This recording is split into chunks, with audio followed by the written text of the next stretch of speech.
right. Estelle Black with MedWorld Advisors. Welcome. Thanks for having me. Good to be here. That countdown is nerve-wracking. It's 30 seconds. I think we've got to dial that back to like 10 seconds. Yeah, it's a big build-up. Absolutely. It is a big build-up. It's a big build-up. Well, hopefully we'll deliver. Today is an intro chat. So Estelle, you work with MedWorld Advisors, intermediary. You guys mainly focus on the middle market, healthcare, based here in Boston. Even though we're doing this virtually, maybe at some point we should actually start having some of these MedWorld presentations in person since the world's got back to normal. But yeah, I asked you to come on today for an exit prep session, basically on the VDR, on the virtual data room, because exit prep again is just this program for first-time sellers who might know, like, you've heard of a virtual data room, but they don't know really what it is, what kind of data goes in, what role an intermediary plays. And I know that you are just quarterbacking all things data room with MedWorld. So you agreed to pop on and just run through that with me for the exit prep session. So thank you. Yeah, happy to be here. Thanks for asking. Appreciate it. All right. And we'll aim for about 20 minutes, but really we'll see where the conversation goes. Basically, I just love to cover kind of when the diligence process really starts for the seller and what kind of information they should be compiling for whatever goes into that data room. And then really the role that an intermediary will play, like with MedWorld. If you guys can maybe speak to one of your engagements anonymously, obviously just use that as a reference. I think that would be super helpful. But maybe if we could just start with the general outline, what is the VDR? How does the intermediary play a role there? What info goes in? And I'll just shut up and let you run with it.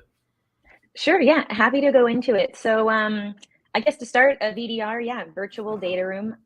It's a tool that's used in the M&A process, and it's a couple different things. It's a repository of information. It's also a living organism, really, that's used throughout the M&A process. And what it holds really is the seller's information that's going to become important for a buyer during a transaction. So what's different about a VDR as opposed to, let's say, a Dropbox or even Google Drive is the level of security that it has. So with a VDR, there's more levels basically of data protection, which is important in any industry. MedWorld, as you mentioned, is a healthcare focused M&A advisory firm. And so we need those extra levels of data protection and confidentiality to adhere to some regulations within our industry. Additionally, a VDR is really important because it allows you to have control of who's entering the room. So who's seeing the information, not only who's seeing it, but when they're seeing it. And you have that visibility and that level of control, which is really important when you're working through an M&A process. So that's kind of what a VDR is. And I guess I'll go into next. When is a good time to really start using a VDR? So yeah, I think just on that point, let's just chat about that for a little bit. So you guys are using whatever software you're using. You don't need to disclose it, but there's a number of solutions out there for the VDR. Yes. And the main point that you're saying, you have a ton of people who are just throwing this stuff in the Dropbox. And Dropbox has some nice functionality with security, but the VDR is typically something that the intermediary will provide for a seller, right? So the seller is not providing their own VDR. You at MedWorld, you're going to set everything up and you've got the whole process set, right? So you're right. So we'll get to who you let in there, but when you're talking about security and tracking with the VDR, that plays a big role, right? You want to see who's logging in multiple times because maybe that indicates, hey, they're really interested in the deal. Maybe who popped in there for 2 seconds and hasn't come back. They just kind of ghosted the VDR. Well, maybe you deprioritize them. I think an intermediary. I know you are doing a lot of that, but MedWorld, any intermediary, good intermediary like MedWorld, will focus on that and try to use the VDR as a tool to assess the buyer interest on an ongoing basis once they're in there. So absolutely.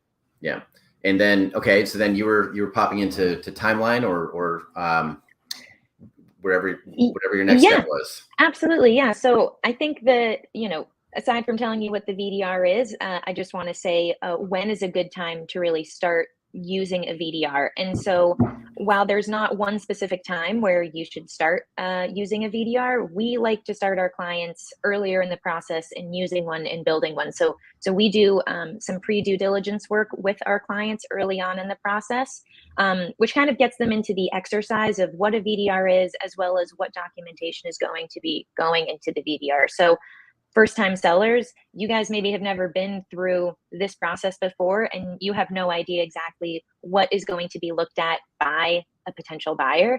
And it could be anything at the end of the day. So what's important in an M&A process, and what can kill an M&A process very quickly, is time. So the earlier you start a pre-due diligence process using a VDR, creating an internal VDR before a potential buyer even comes in, is going to save you time down the line, because you're going to be gathering that documentation, engaging partners that you may need to in order to get the information that you need as well.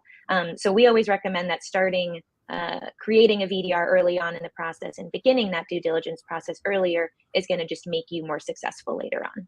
Yeah. And so I know you guys have a really regimented process for this, which you're on the front lines of. So, Yes. At MedWorld, for example, you're probably going to be one of the first people who meets with the client and goes through that checkbox and starts going through the information for from a gathering standpoint, like you're highlighting, but also like maybe that information is just not good enough. I mean, some of your engagements might be a few years before you're taking them to market. So I think in terms of just fleshing that out and, leading with what goes into the VDR, but then actually, just digging through the information from there, this is a great process just to begin that conversation. Yeah. In doing so, you're really giving yourself more time, which is going to become important later on. And whatever work you do now is time that you're going to save later on. So starting earlier is always a good thing to do. Got it. So the seller engages with an intermediary. Ideally, the intermediary does have a structured process. So there's someone on the team like Estelle who will quarterback this and just give a roadmap of what's coming. Then once you start opening up the VDR, what are the big items that are going to go in there? And then what are some of the other items that maybe MedWorld likes to put in, either from a business representation standpoint or maybe a sales and marketing standpoint, that will help position the business as well as it can be from within the VDR? Yeah, so I think first I'll mention that there's different levels for who and when people are going to go into the VDR, as well as what they're going to see. So there's two levels. There's level 1 and level 2. And level 1 is post NDA. So you've signed an NDA with this potential buyer, but pre-LOI. So there could be multiple different potential buyers within the VDR at that point. You obviously want to have a VDR that can manage users in a way that they obviously don't see each other, or at least you will create separate portions of the room that they can all be going into. And then level 2 is post-executed LOI. So you have one potential buyer that you guys are heading towards, hopefully a transaction with, and they are now in the VDR. So in terms of the information that's going to be seen at those different levels, of course it changes. I think for any first-time seller, though, you should be under the impression that that all of the information that you have on your company is subject to scrutiny at the end of the day, because one buyer might be interested in certain aspects of your business and another might be interested in some others, but you need to have all of that really ready. So some of those things, and this is definitely not an exhaustive list, financials are definitely key. So that can be P&Ls, it can be forecasts, it can even be bank statements. Financials are obviously a huge part of what a buyer is going to be looking into.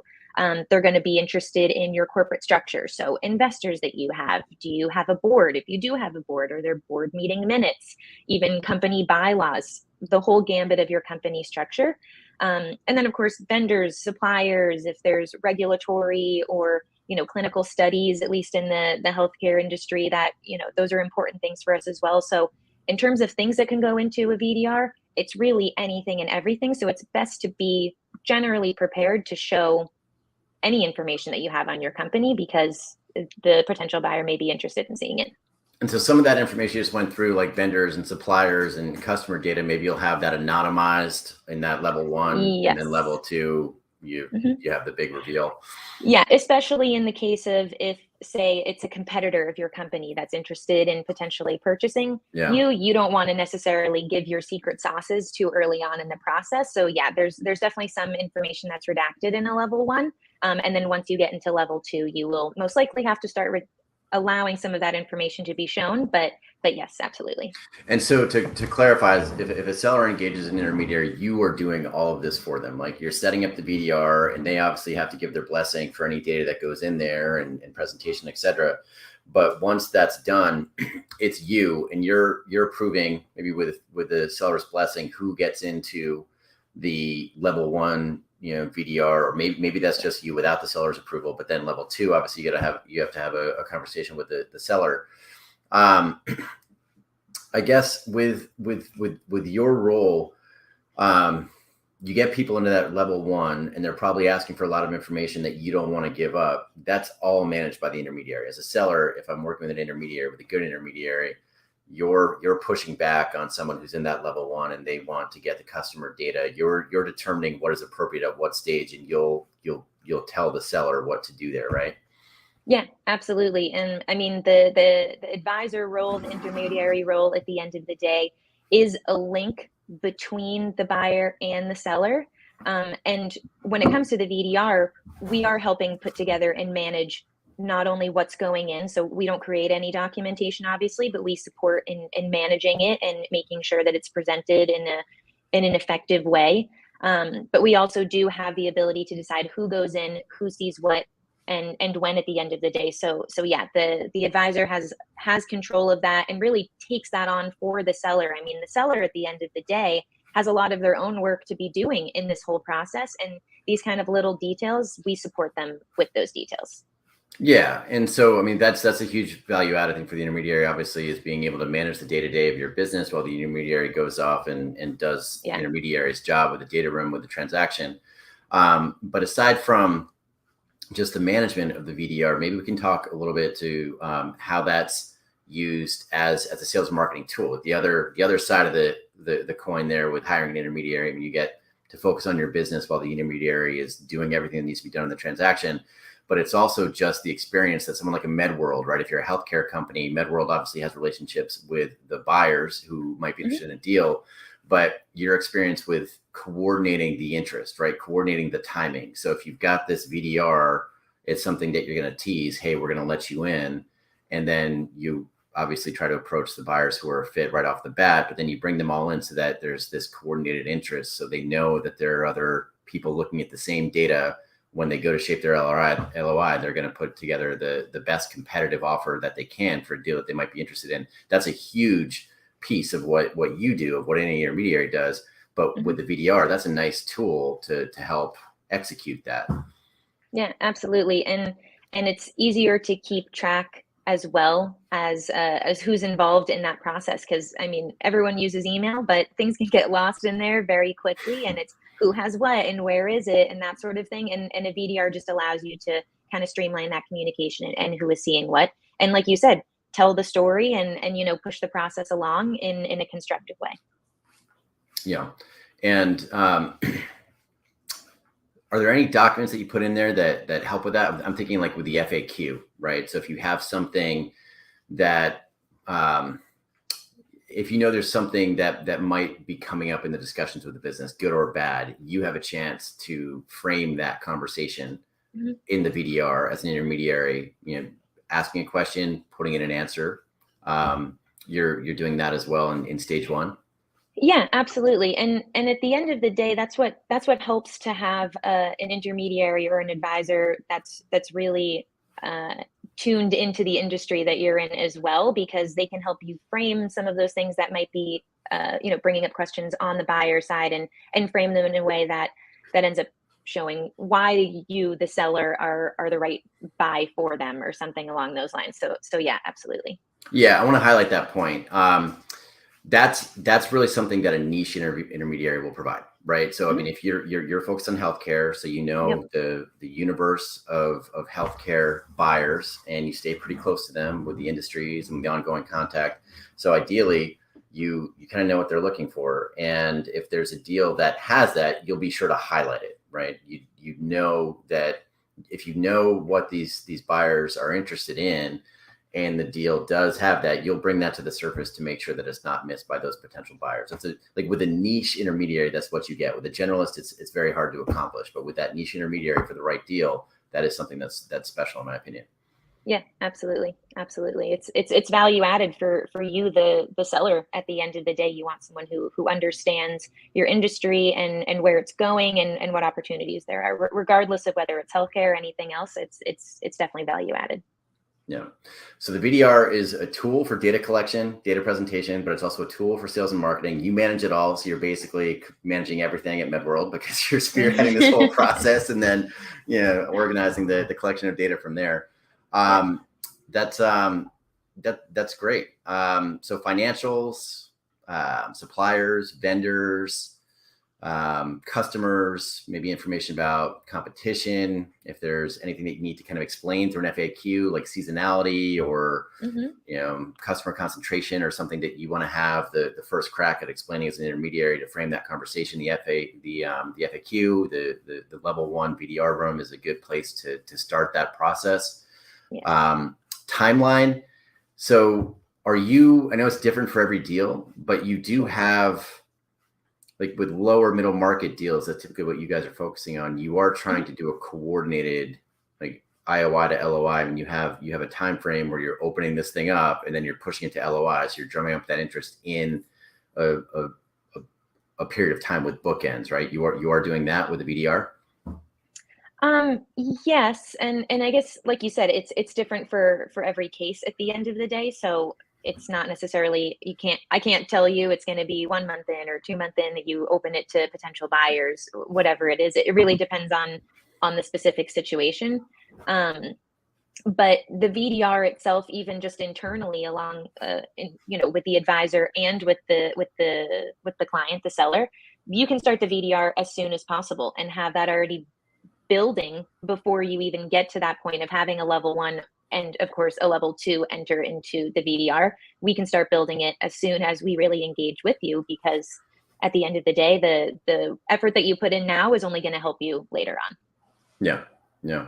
Really interesting. And then once it's open up, you can structure the conversation internally and with the seller according to the activity that's taking place in the VDR. So if someone is, if there's a buyer who's downloading the list of competitors or opening and looking at the list of anonymized competitors over and over and over again, that might be somewhere where you want to start the conversation when you get that buyer on the line.